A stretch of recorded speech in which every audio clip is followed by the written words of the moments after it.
افغانستان میں فتنہ الخارج اور القاعدہ کی موجودگی کے ناقابل تردید شواہد منظر عام پر آ گئے ہیں۔ افغانستان میں طالبان حکومت دہشت گردوں کو محفوظ ماحول فراہم کر رہی ہے۔ اقوام متحدہ کی مانیٹرنگ ٹیم نے سنسنی خیز انکشافات کر دیے ہیں۔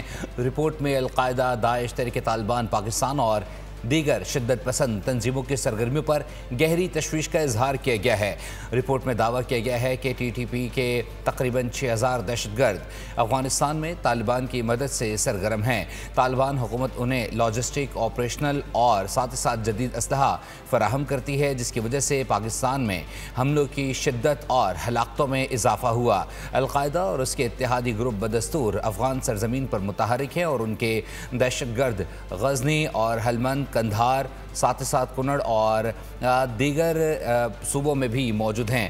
اقوام متحدہ سیکورٹی کونسل کو پیش کی گئی رپورٹ میں افغانستان میں دہشت گردوں کی موجودگی پر تشویش کا اظہار کیا گیا ہے۔ سبسکرائب کریں اور بیل دبائیں تاکہ کوئی خبر رہ نہ جائے۔